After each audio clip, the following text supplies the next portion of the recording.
All right, hi everyone. I'll just give everyone a few more seconds to join. We are very excited. Hopefully everybody is better rested after last week. Let me go ahead and start. Thank you everyone for joining us today. This is Stanford's Center on Democracy, Development, and the Rule of Law. We are delighted to have Meg Rithmere as our speaker today. She is the F. Warren MacFarlan Associate Professor at Harvard Business School's Business, Government, and International Economy Unit. Her expertise is in the comparative political economy of development with a focus on China and Asia. And today she is presenting research from a new book project on the relationship between capital and the state and globalization in Asia. She'll speak for about 30 minutes and then we'll open it up to Q&A. So please send me questions along the way in the Q&A at the bottom of your screen. And without further ado, Meg. Great. Thank you, Dee Dee, for inviting me, to Audrey for getting us set up logistically, and to the center, of course, for having me out to speak, although I'm still technically in Boston, of course. So I'm excited to present the work, which, as Dee Dee says, is based on a book that I'm working on, although this year I'm a little bit more behind, schedule where I thought I would be, which is no surprise. But the book is tentatively entitled Unfaithful Friends, Political and Business Elites in Authoritarian Asia. And so my hope is to talk very generally about the book project and then the China case specifically for about half of our hour, and then take questions and feedback and comments from you. So thanks for joining. So let me go ahead.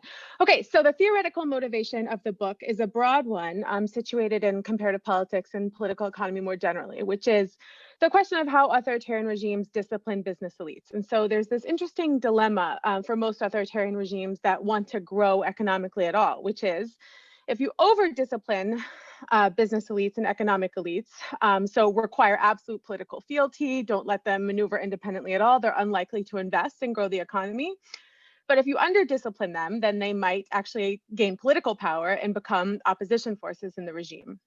And so there's this interesting also disjuncture in the literature. So an earlier generation of political science looking at the role of capitalists thought, I mean, perhaps Moore wasn't trying to generalize to how all future regimes would be, but certainly attributed earlier capitalist classes, those that Dee Dee has studied, for example, in the United States and the UK, as agents of democratization, his famous statement, no bourgeoisie, no democracy. And the disjuncture comes with these contemporary authoritarian regimes of the last half century or so, which we really think that have been more crony capitalism. So we see the role of a capitalist as really upholding authoritarian rule and buttressing authoritarian regimes rather than acting as agents of change. And the empirical context of the book, and I'll say much more about the theoretical puzzles and the argument, of course, in a few minutes, is a comparison of three authoritarian regimes in Asia. So the first is my primary training is in China, and so is China under the CCP, the Chinese Communist Party, so from 1949 to the present, but also Indonesia's new order under Suharto, so 1965 to 1998 when that regime fell, and Malaysia under the Barisan Nasional.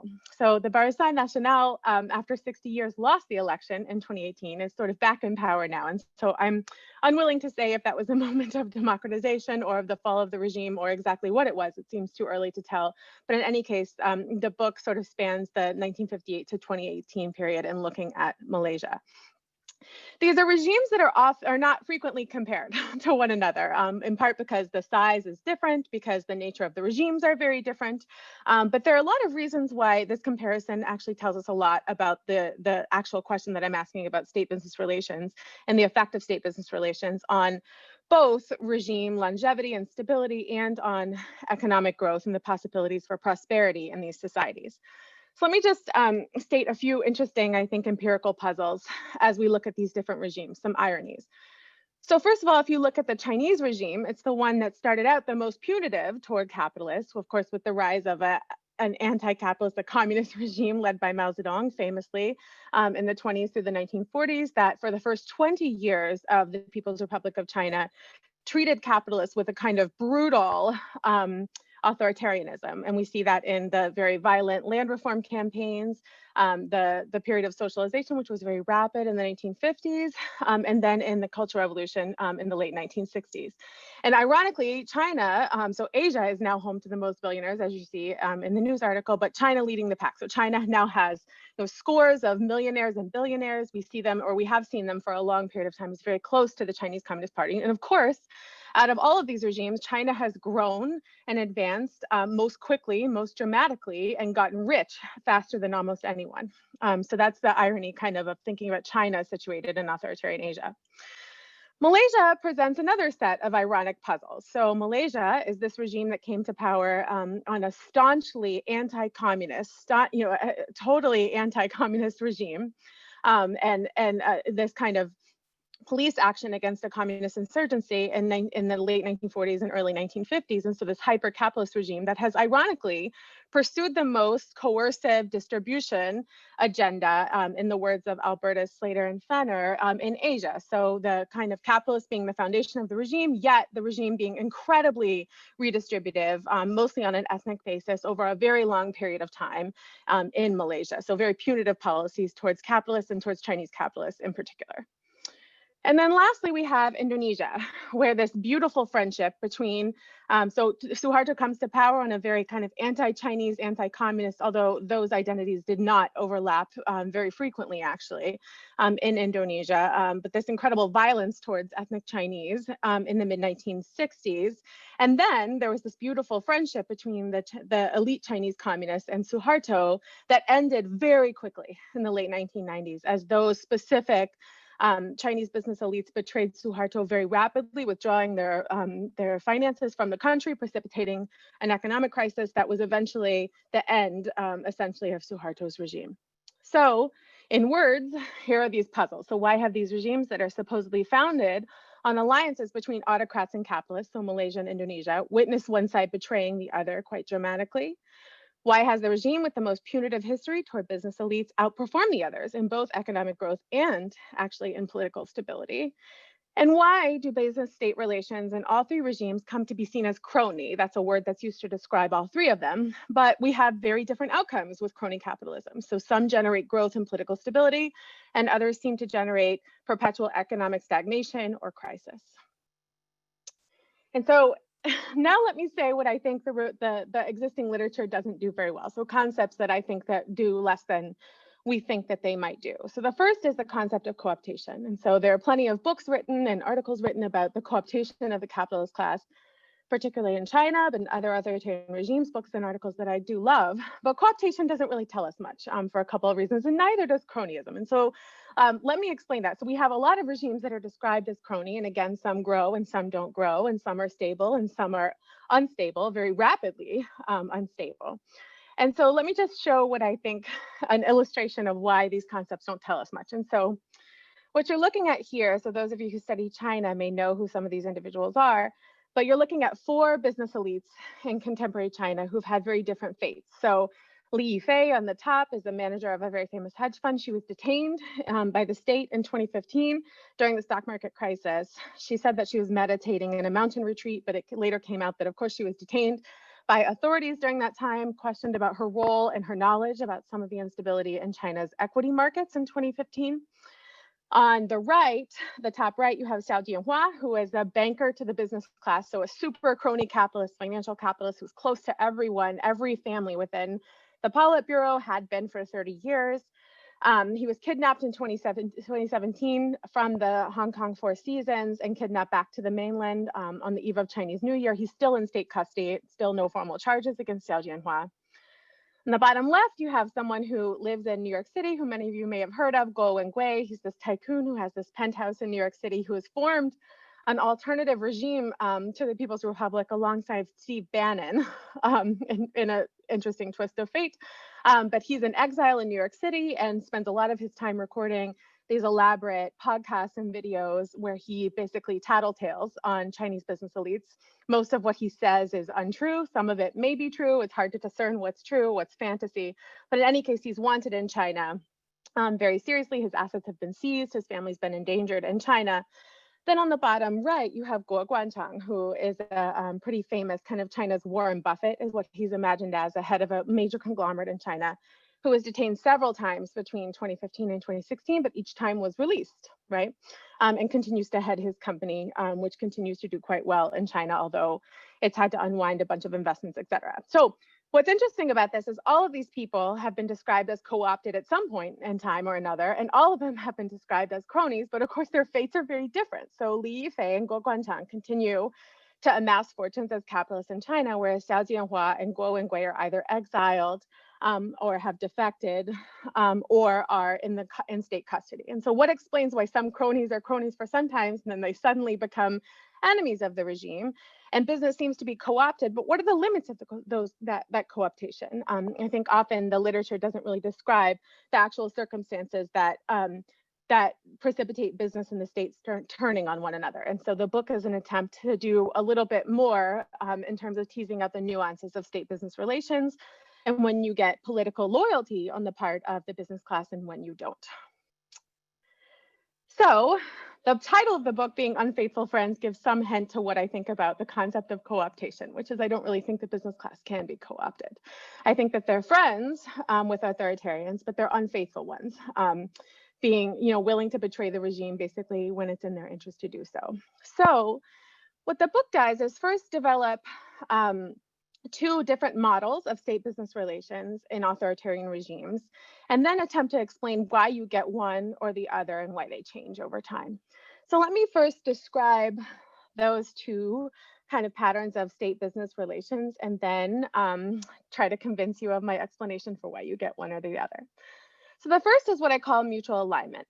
And mutual alignment attains when institutions or informal practices of the state are organized to serve the productive interest of business. And I borrow some terms from biology, which someone else in our field has also done, Yuanyuan Ang's excellent book on China, which I think she's describing mutual alignment. This is the How China Escaped the Poverty Trap, which is mutualistic in biological terms with society, meaning it's mostly mutually beneficial. I would not argue that it's a completely perfect allocation of resources. So corruption does take away this mutual alignment in these informal deals between the business class and the state. Do of course, involve some kind of corruption and misallocation of resources, but ultimately society gets some economic development. But it's not perfect, right? There's a pathology. And the pathology, I argue, is what Eva Bellin called in her excellent book, The Developmental Paradox of the Authoritarian State. So mutual alignment, you think of, there are plenty of authoritarian regimes that don't grow at all, right? That don't even attempt to grow. You just have a kleptocracy where people steal things. You have perpetual poverty for generations, et cetera. That's not what I'm interested in at all. I'm interested in societies in which there's some economic growth. How do you get it under the context of authoritarian regimes? And so the pathology, right, is that once you align interests with capitalists, you invite them to sort of participate in the regime or to have an effect on the regime in a way that then constrains political elites from further developing or changing economic policy or making it with some degree of autonomy from the state. So you get these kind of stuck, stagnant societies that grow a little bit, but are unable to break through to another stage of growth that requires the kind of reform that may run against the interests of the very capitalists that the regime has embraced. The second pattern is a pattern I call mutual endangerment, which is that economic and political elites are mutually entwined in corrupt dealings and invested in perpetuating each other's dominance, primarily because they fear mutual losses. So if I go down, you go down. I know enough about you, you know enough about me. We're kind of mutually embedded in these corrupt kind of relations, such that we're committed to pursuing each other's, maintaining political power, economic power, mostly because you fear, right, what will be revealed about you if I go down and vice versa.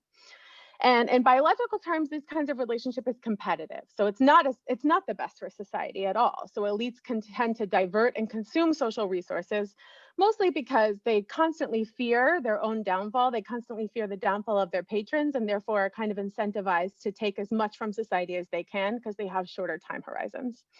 The pathology here is inherent political and economic instability as business and political elites try to outmaneuver one another.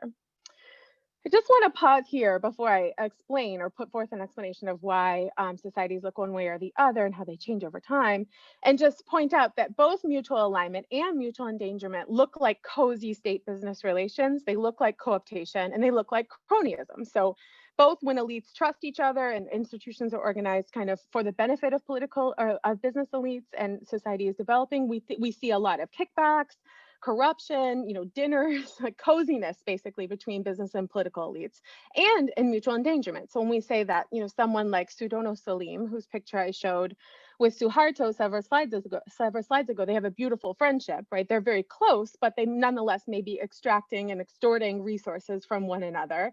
And actually, what looks like coziness can be both trust and distrust, right? So we frequently point out in political science, that business and political elites have ties to one another, but we're unable to say based on how we just look at, trust or how we look at coziness or closeness between political and business elites, whether they trust each other or how those ties actually work. So what kinds of things are business elites getting from political elites and vice versa? And so just noting that they have ties or noting that they're close together, both of these patterns would give you observations that they're very close, so they have ties to one another, but tells us little about the underlying relationships of trust and how stable those relationships are. I'll say more about that as I get into the cases.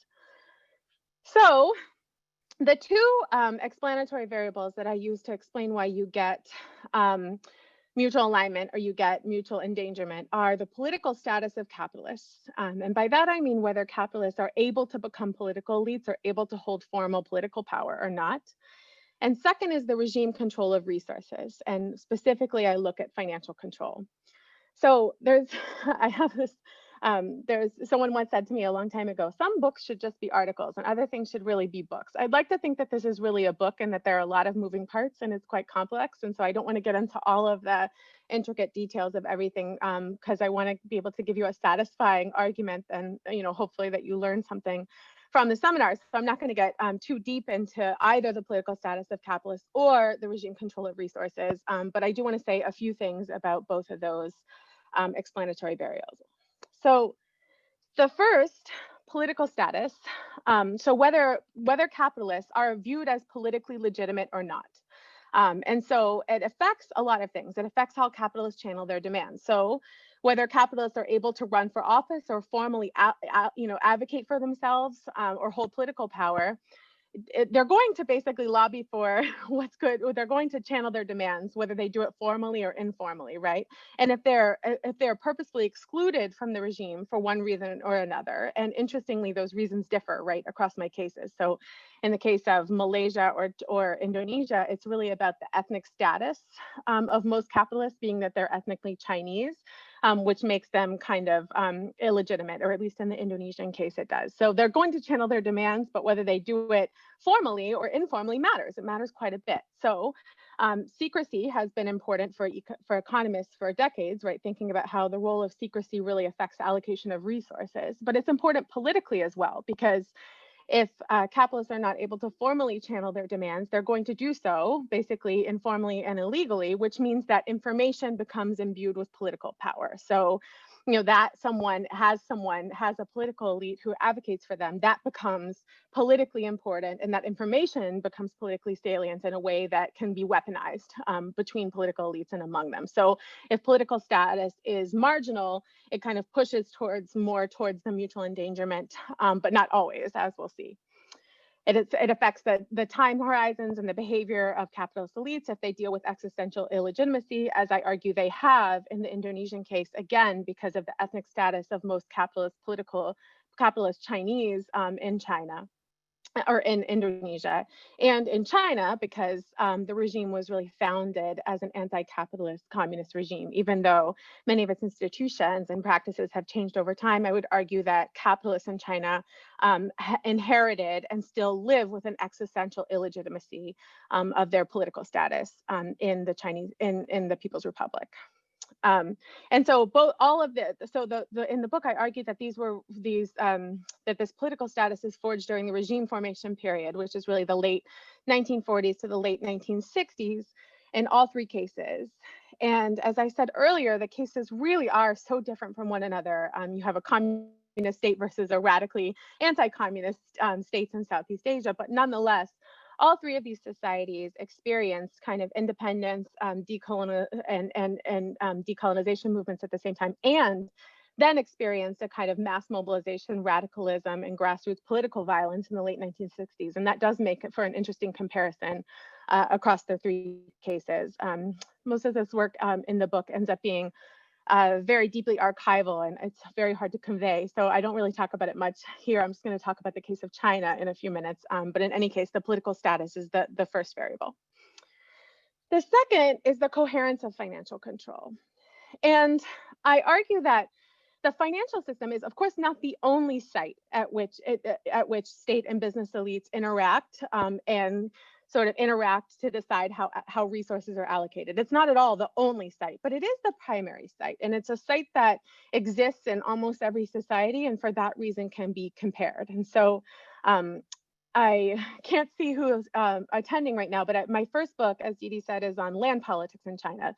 Land, of course, is another site at which elites, both political and business elites, argue with one another, compete with one another, or collude with one another, and amongst themselves for control over resources. And I talk a little bit about that here and in the book. But the financial system is something that is comparable across all societies and does provide an interesting lens, actually, into how societies allocate their resources. And there's just generations of high quality work on the role of financial systems and how much we can learn, right, about how societies work when we look at financial systems. So I start with this interesting fact, which is that authoritarian regimes almost never have truly regulated and or truly marketized financial systems. So financial systems work, right, when they have discipline. And the discipline usually in most places comes from a combination of regulation, so the rule of law, or markets, right? So markets being allowed to, punish firms or financial actors when they allocate resources incorrectly, commit fraud, those kinds of things.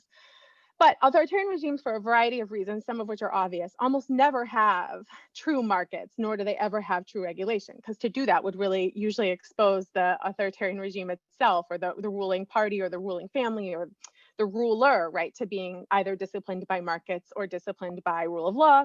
They don't typically like that. So the puzzle is, why do authoritarian financial systems sometimes work? So sometimes, despite that lack of discipline, or despite that lack of market or regulatory discipline, they do end up allocating resources in a way that generates growth that's good for society. So that would be the story, I would argue, of Indonesia in the first period of the New Order, of China for a long period of time, and partly in Malaysia. And so the question is, if the discipline doesn't come from either from full markets or from regulation, where does it come from? And the argument that I make is that in authoritarian regimes where the financial systems work, again, some places they don't work at all. There's no allocation of financial resources that generates benefits for society. The answer is that it comes from political hierarchy. It comes from organizational discipline, so some sort of incentives within the authoritarian regime that pushes financial systems to allocate resources effectively and is capable of monitoring how that works. And so I'll say more about that when I get to the Chinese case.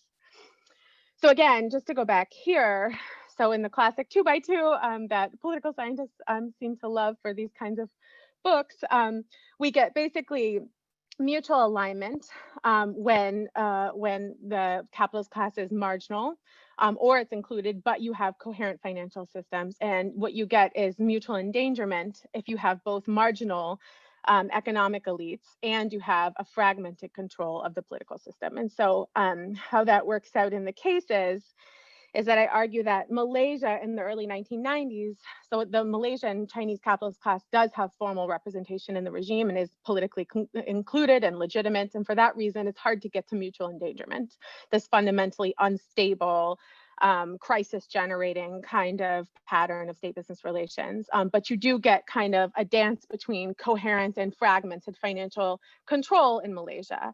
Whereas in China, the capitalist class is excluded, just like it is in Indonesia. Indonesia, I argue, had a brief period of mutual alignment with a coherent control of financial system in the first couple of decades of Suharto's rule, but it quickly deteriorated.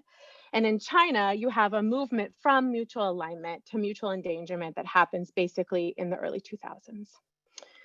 So I have just a few more minutes, and I thought I would spend that time walking through just the Chinese case. And so here are the chapters of the book. So China takes up most of the real estate in the book, because for me personally, the question has been, does contemporary China look a lot more like Suharto's Indonesia or the Barisan Nasional's Malaysia? So how stable is it? How likely is it to generate growth? Those kinds of questions are the ones I've been asking myself over the last 10 years, really, or longer. And so I thought I would walk through exactly how it looks like that China transitioned from mutual alignment to mutual endangerment in the 2000s. So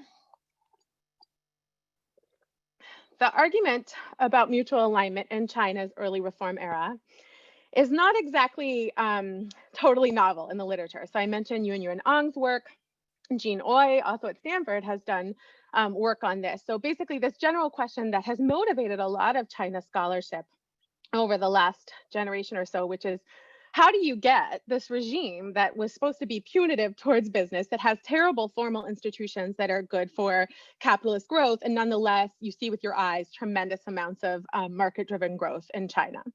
And so the general conclusion of this literature, which I think is basically correct, has been that there's been informal arrangements between, again, mostly small-scale capitalists, which I would say I'll say more about, and lower levels of the state that obtained in the first couple decades or so of China's reform era. I call it here the early reform era. And those have been called special deals by Chiang Kai-shek, or Yuan Ang calls it profit sharing, local state corporatism. There are a bunch of terms for this, but essentially you have this informal arrangement, an alignment of incentives, an alignment of interest between business and the state. So I argue specifically that that comes from discipline, coherent control over financial resources. And that's both in the financial sector and in the fiscal sector, so private and public finance in China. So the fiscal sector, that's a story that's been very well told in China, which is that you have the decentralization of tax revenue, of the benefits of tax revenue in the early reform period that was reversed in the mid-1990s. Which allowed local governments to benefit in revenue terms from the economic activity that's generated in their jurisdiction. And then you also have the financial discipline, which I think has been studied in our field, but is sort of less well understood. And most in our field have looked at the exclusion of the private sector from China's banking system or financial system, and sort of said that, Chinese growth has been limited by that financial exclusion. And I think that that's probably right in many senses. But the other reality is that the exclusion of the private sector also generated a lot of discipline. So the fact that private sector capitalists could not borrow from banks meant that they were incredibly constrained in how they allocated resources. So they used their own savings, they used family savings, they used their own borrowings. And so they were incredibly disciplined in how they allocated resources. And so the combination of that, of the private sector discipline because of its financial kind of exclusion and financial restraint, with the fiscal kind of incentives of local government officials to generate economic growth, both for getting tax revenue and for getting their own kickbacks, and for getting promoted by generating the right kind of data in GDP, led to an incredible productive growth in China. And so that's kind of a familiar story, and so I don't want to spend too much time on it. The unfamiliar story is that I argue that the system really broke down. It broke down mostly from after 2003 to 2005. There are reasons why I pinpoint those years, although I wouldn't say it's like a dramatic, a clear exogenous shock kind of break. But what happens is you get an attenuation of discipline in both the financial and the fiscal system. And so this story of the attenuation of discipline in the fiscal system has also been told in our field. And so as I mentioned before, the fiscal decentralization that figured so prominently in arguments by Jean Oy and others about why local governments were incentivized to produce kind of productive growth. There was this re-centralization of tax revenue. You see it quite dramatically here. So the central share of revenues goes way up in 1994, while its share of total expenditures continues to decline. So what happens is local governments kind of fill that gap. They have a huge GDP, a budget balance, right? And they fill that gap with what's called extra budgetary finance. So using land sales to fund their own local expenditures. That was mostly the subject of my first book, which is, I guess, why these slides look 4 years old. They kind of are. And so that sort of attenuates the discipline in the fiscal sector. So what happens is that they're still incentivized to produce economic growth. That's partly based on their promotion standards and partly because they want jobs, right? And they want money in their own pockets, right? But that growth no longer has to be productive. And that's the interesting part. So if you're getting promoted based on GDP numbers, you can get promoted based on a rise in investment, which produces GDP, but it doesn't necessarily produce something that's productive or efficient or sustainable for the long term. And so I'll show you how that manifests, I think, in a few minutes. But local governments, in any case, they no longer have to collude basically with productive members and disciplined members of the private sector to generate economic growth, because it's all about, you know, what kinds of, so you get kind of urban sprawl, massive real estate investment, where in a kind of previous iteration of mutual alignment, you got much more productive growth. And in the financial system, you get this interesting process whereby China, and from the late 1990s, really through 2003, 2005, builds what I call an edifice of a modern financial system. So equity markets, insurance markets, banking system, but without the discipline of either markets or of regulation. And so there's this interesting story whereby Zhu Rongji and others try to replace party discipline, which worked in the 80s, right, to control the banking system with bureaucratic discipline, but they failed to do so for a bunch of interesting reasons. And so I won't get too detailed into those things, although I'm happy to talk about it. But what you get is you have equity markets, you have huge insurance sector, you have a huge banking sector, and you have what looks like corporate governance in China, but there's almost no discipline and there's no consequences for people who behave in a way that's undisciplined. And so what you end up getting is a lot of bad actors who prey on that absence of effective discipline and regulation to enrich themselves in a way that looks a lot like mutual endangerment. So after 2003 to 2005, instead of this kind of symbiotic mutualistic growth, yes, that growth had corruption again. And I would point you back to Yunyuan Ang's work, and she has this new book out about what kinds of corruption are good or bad for growth, right? And I think it's fully consistent with the argument that I'm making. So instead of the good kind of corruption, we get something different. We get investment-driven growth with substantial resource misallocation. And, you know, the easiest kind of visual representation of that is what's called ghost cities in China, where local government officials are incentivized to just, you know, do all of this land development, investment-driven economic growth, which doesn't necessarily generate a lot of productive benefits either for Chinese citizens or for the economy overall. And so, you know, instead you get this massive expansion of public and private debt in China. So both local governments and their debt in a variety of forms, as well as corporate debt in China, because they're able to borrow. They're no longer excluded from the financial system. They're able to borrow substantially from banks. They're also able to participate in insurance and in equity markets. So you get this massive expansion of debt. You get firms with incredibly complex corporate governance structures. And here I just want to show just a little bit. So a lot of the work I've been doing in China is work with corporate filings. And so we're maintaining this database where we're trying to look at broad questions about how the Chinese economy is organized. And so this is just a snapshot of that data. This is not the entire Chinese economy. This is 1,000 firms that we sampled. But you can see an interesting distribution here. I don't want to dwell on it too much, but this is using corporate filings to figure out how many companies, so how many layers of companies there are. And so we took these 1,000 companies. Then we found companies for which there's a legal representative. So there are two kinds of companies in China. There's companies where there's a legal representative that owns the company, and there's a company where the ultimate owner is a SASAC, which means it's the state. So I'm not talking about those state companies. I'm talking only about companies for which a person is the legal representative. So you have this interesting data. I've highlighted what's interesting, I think, in red. So the median is like reasonable. So the average legal representative owns 14 companies, right?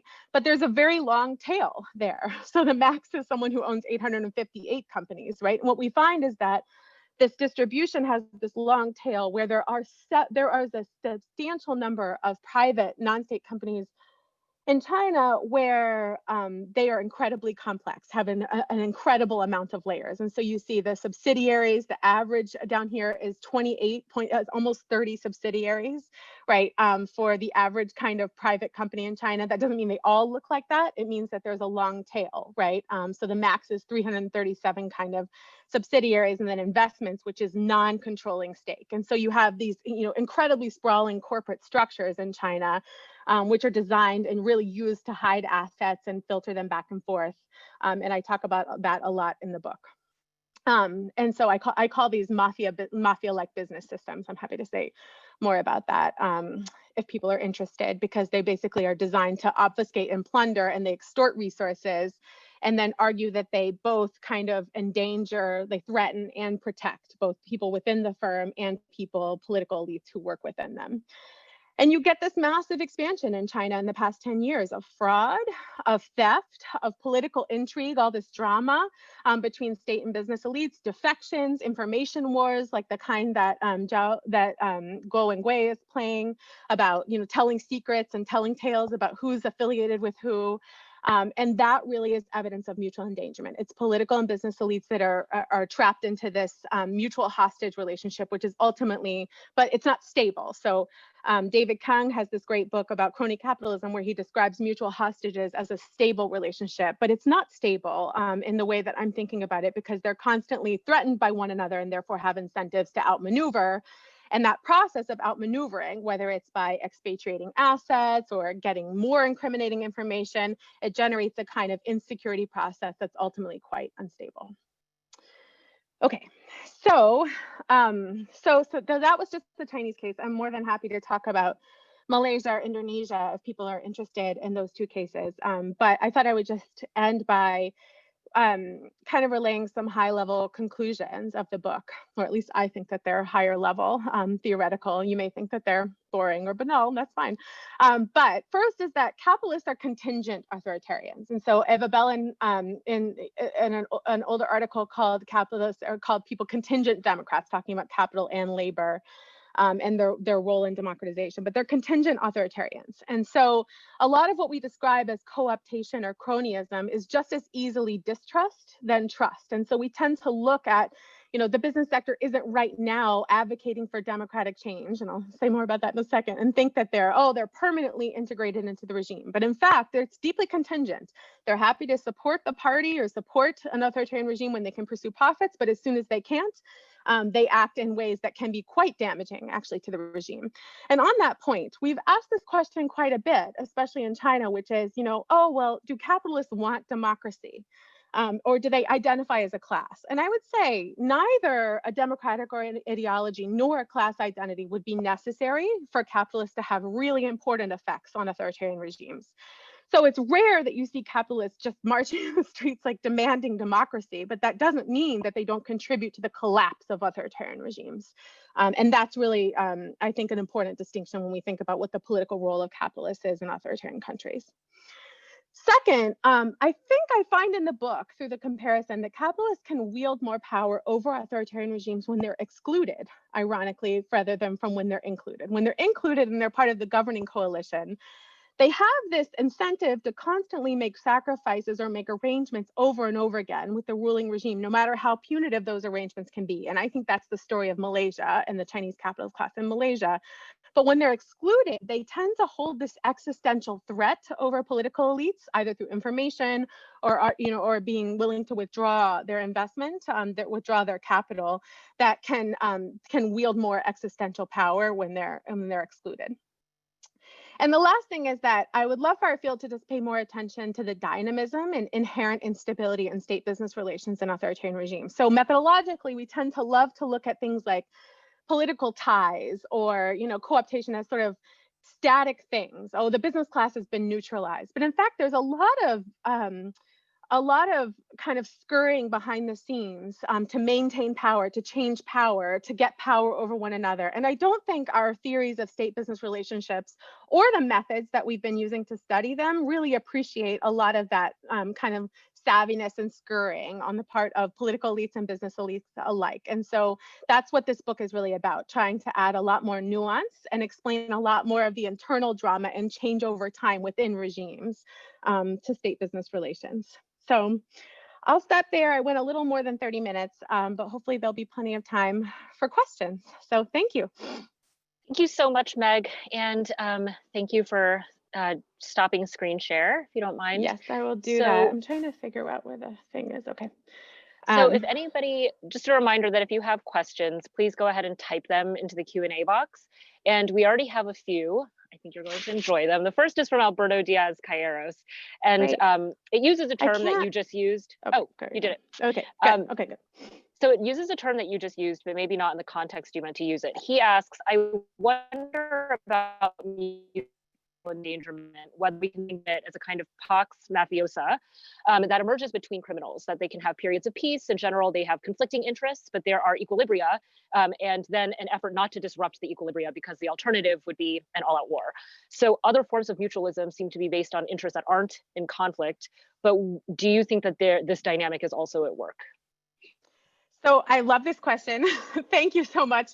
So yeah, I think later, I ended up talking a lot about mafia business systems. And so there's a whole chapter that talks about the great game for control of China's capitalist structure, right, as in terms of mafia competition. I think that's a lot of what it is. And the interesting thing about that is that, having read a lot of the economics literature, which I'm sure Alberto has as well, about how these mafia systems interact, is that you see violence only when the actual equilibrium breaks down, right? And I think that's exactly what we see, especially with Xi Jinping's anti-corruption campaign, that the new rules are kind of being, well, actually, I won't say new rules are being written, because I don't think we know what those rules are. And there's this fundamental question, which is, how do we know the difference between a kind of a mafia system competition for resources, and so competition between one mafia and the other? So this basic question of Xi Jinping's regime, which is like, is he trying to make sure that business and people are only loyal to him and his faction, or is he trying to eliminate this kind of particularistic state business relationship? I don't think we know the answer to that yet. There are a bunch of ways in which I'm trying to get at it, and I'm happy to talk about that. But I definitely think that that's exactly what's going on here, and that, in fact, we should see mafia business systems as a separate category of state business relations. So there's a lot of work that talks about business groups and things like that, but I think these mafia systems have a very different logic, and that's exactly, so that's a very good description of what I'm describing in the book. So thank you. Excellent. Okay, so the second question, it's a two-parter from Jian Zhu. Could you first talk a little bit more about your definition or conceptualization of capitalists, since the existence of a capitalist class relies on a clear delineation of the secure protection of private property rights based on rule of law, which may not even exist in China, where there's only party property and maybe no actual private property. And second, could you also talk about how your typology extends to democracies? Or would we also expect to see these dynamics in countries with strong property rights protections and rule of law? That's a great question. Thanks, Jan, for joining, and thanks for the question. So I think one thing, I am only studying and talking about places where there is, almost by definition, because there's an authoritarian regime, no rule of law and no formal legal protection for capitalists, right? So for example, the kind of thing that we saw last week with even Ant Financial, and the suspension of the IPO, right? We would not see that in a democratic country. Even like these, Jack Ma might be like a legitimate capitalist, right? So I would say that, in terms of how we think of a capitalist class, so I don't think that any authoritarian regime has a formal rule of law that protects the property rights of capitalists. So I think that almost by definition has to happen through some kind of political process, some kind of informal political process. And so for that reason, I think it's a separate category, and I wouldn't pretend to be saying anything about democratic regimes. I think this is basically like the arguments that I make apply only to authoritarianism.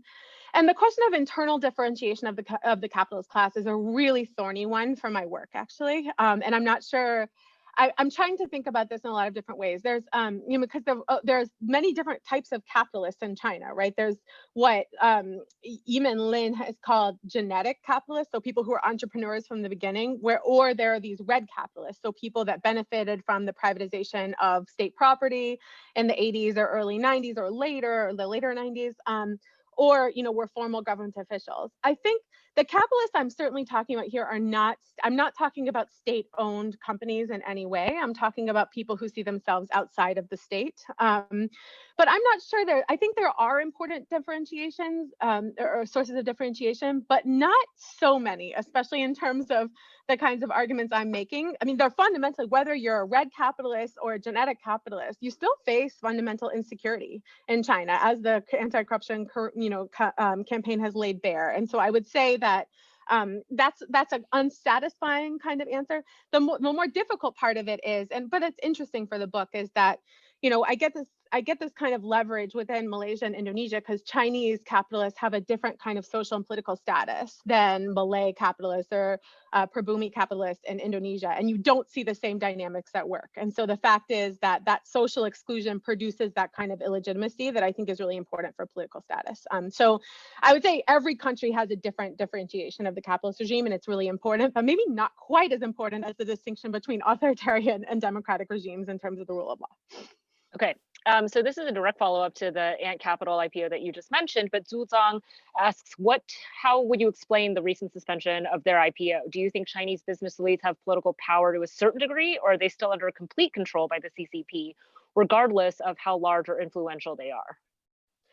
I don't think complete control ever describes anything, right? And so I think, there's this long kind of debate in comparative politics, I mean, in political science in general, and sociology for that matter, like who controls who, capital or the state? And of course, nobody controls any, I mean, everyone's, they're mutually reciprocally and dependent and in multiple people's terms, right? So I wouldn't say that capitalists are completely under control of the regime, but it is certainly true that Xi Jinping's China in 2020 and in a few years before that has exercised way more control over capitalist elites like Jack Ma than any administration in China really since Mao, I would say.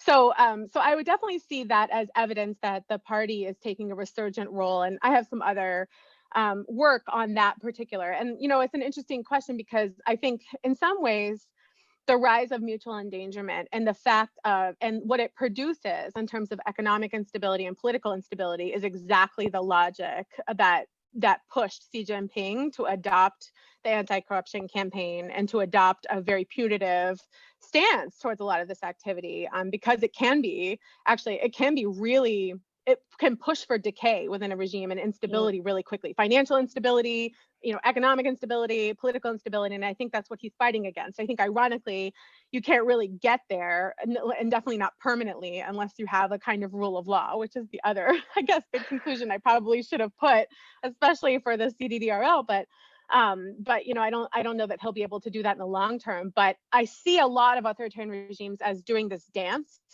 between liberating the business class to generate a lot of innovation and economic growth, but then trying to control them again. And so that dance is what we're observing in China right now.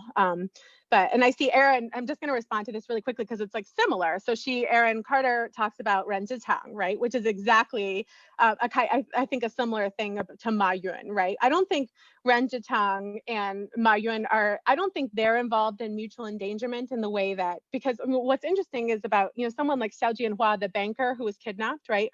Why hasn't he been formally charged? Why hasn't he been strung up on corruption charges? And probably because he knows far too many things to let him talk in public.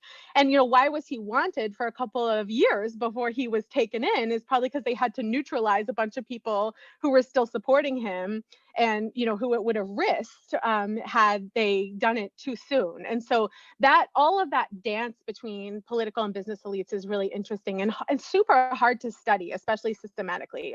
But those are interesting. But I think basically what Xi Jinping is saying right now, both in the case of Jack Ma and in Ren Zhetang, is you run your mouth, you say too much, right? You're pushing me too much in the direction of I've given you too much power, and you're becoming, or you're showing signs that you might be like an incipient opposition to me, and I will not tolerate that. And so they're moving further in the direction of political control, maybe at the expense of some economic growth, but their bottom line is definitely a monopoly on political control for sure. Right. Okay. So the next question from Frank Fukuyama is, how would you have characterized South Korea's system, like dictatorship with chaebols, prior to 1986? That's a great question. I don't pretend to know enough about South Korea, although I would like to include South Korea and the Philippines and other places. So David Kong has this great book, right, about South Korea, where he's talking about mutual hostages in a different way, which is that that the business elites and political elites were sufficiently small and coherent that they were able to pact and hold one another hostage in a way that was effective and generated economic growth. I think actually in an interesting way, and I don't know as much about it before 1987, but a lot of what we see with even now in South Korea is these gigantic business systems that do have a lot of political information on elites and are doing everything they can to kind of maintain their status and to pursue and maintain control of rents through political connections. And those do become weaponized in South Korea, as we've seen in the past few years. And so I've done a lot of thinking, and I think I need to do more thinking about what it really, I've said here, like, it has to be the rule of law. And I think the rule of law is really important to protecting capitalist political elites. But then once you're in this territory of pursuing rents and I mean, there's a really, I'm sorry, I forgot the name of the author, but there's this really interesting paper about Samsung and why is Samsung like this incredibly competitive and internationally renowned company, and yet it's super corrupt, right? And the answer to that, and like, why are they doing all this with political elites if they don't need rents to compete, right? They make amazing technology. They don't need political rents to compete. Well, the answer, this scholar says, is because they're trying to keep the resources in family hands. So it's really a question of corporate governance. And I think that's very interesting. But I'm sorry, I can't answer Frank's very smart question just because I don't know enough about South Korea right now. But I'm hoping to learn more about it. And sorry, that was a total punch, but thank you. No. That was great. Okay, so the next question from Jean Oy is, does your argument say that Xi's anti-corruption campaign was the right and needed solution to a lack of discipline in China? Has the campaign instituted the discipline that you see as necessary by 2013 or so? And what role do institutions play in the mafia actions that you're describing? What problems are rooted in the institutions, like fiscal systems themselves? So thanks, Jean, for listening and for helping me with a lot of this research as it's evolved over the last several years. So, and thanks for the questions, which are hard, and Didi eliminated them, so I can't see them anymore, but I'll have to remember them. So what is Xi Jinping's anti-corruption campaign the right thing to do?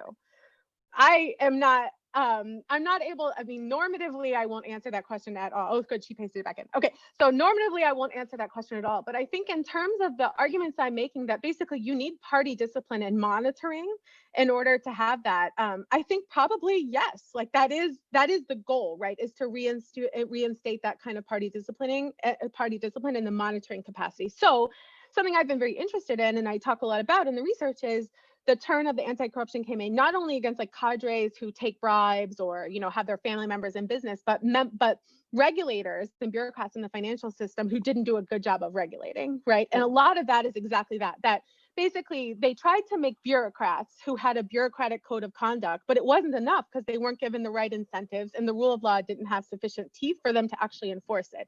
And so the language from the anti-corruption campaign about how the firms, like, they are financial financial predators that hunt bureaucrats, and and the bureaucrats then when they're prosecuted, they made themselves available for hunting, which is so interesting, by financial predators. And so the language is really this, like that basically these firms operated in the interstices of the regulatory system that made it possible. Which brings me to her question about institutions. So she also asked, will it work? Oh, it's too soon to tell. And I would think that it's the dance. So it may institute party discipline for a little while, but then the incentives are to generate more and more economic growth, and you kind of get that decay even a little bit more.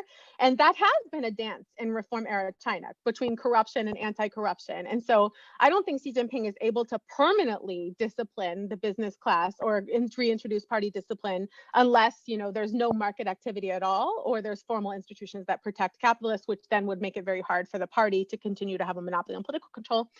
So then she asked this question about institutions, what problems are rooted in institutions? And I think actually the institutions, the fiscal institutions that have disconnected the interests of business and the interests of citizens from the interests of the local state, that's generated a lot of decay in Chinese society, actually. And so I would say part of it is the fiscal system, but the financial system is just as important, right? So the financial institutions, like if you want to have equity markets, you have to allow for market bubbles to be corrected. If you want to have, you know, insurance markets, you have to regulate insurance products and make sure that Chinese savers are not being basically shaken down for their life savings in order to fund some conglomerate shopping spree in real estate in Europe, right? And so it requires an actual regulatory system where bureaucrats who are doing the regulating have incentives to do those regulation. And China has not been willing so far to do that. And so I do think it's a fundamentally institutional problem. And I think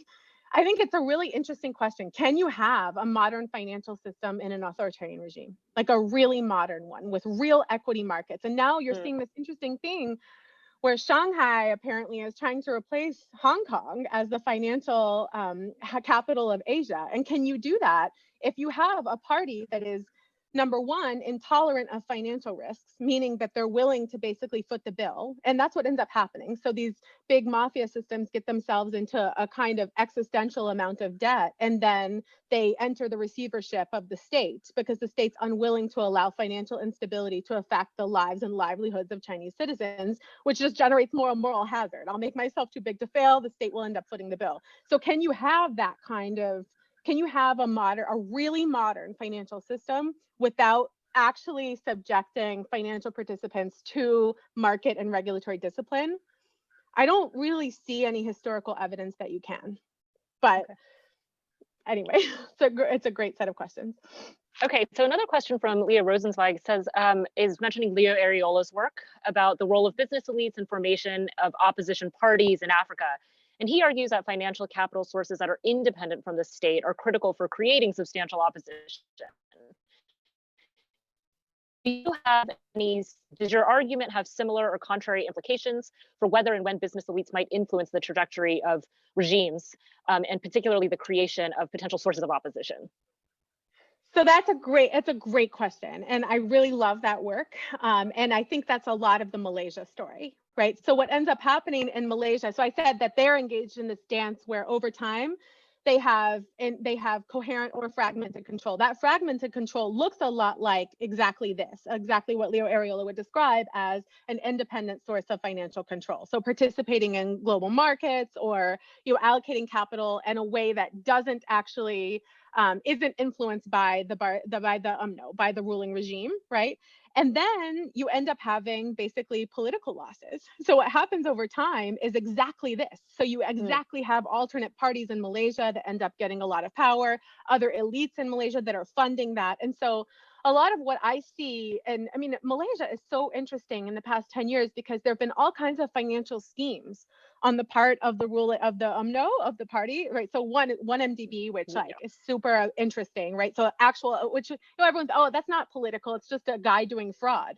He wouldn't have been able to do fraud, right? Unless the political elites were desperate for a financial source that would allow them to basically do their patronage and buy their elections the way that they normally did it, right? So it's totally a creature of lack of discipline in the financial sector, absolutely. And then the other thing that they've done is try to appeal, and get kickbacks from these Chinese companies, which they want to spend then on election campaigns, right, in order to do this. And so I think that's exactly what happens in Malaysia, is that you have to have, so as long as you have like an independent financial sector, you're going to end up getting some real opposition to the regime. And so now the dance in Malaysia is trying to re-exert that discipline and control over the financial sector, especially through amplifying the role of the government-linked investment companies, government as shareholder, putting party apparatchiks back on corporate boards in Malaysia. And so that's a lot of that particular dance. And now I think, interestingly, China is now adopting a lot of those tools. So so state shareholding as a strategy for disciplining financial elites and knowing about what they're doing.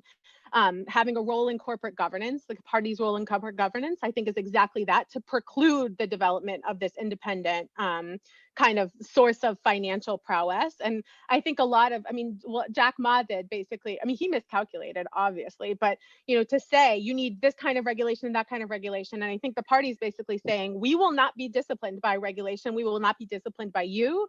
You will be disciplined by us. And so we're not going to let you have this independent thing. And IPO really is like, basically a step towards having an independent, a financial sector that really works in a way that's like slightly independent. And I think there's a lot of anxiety on the part of CCP elites about that, and they're probably right to do that.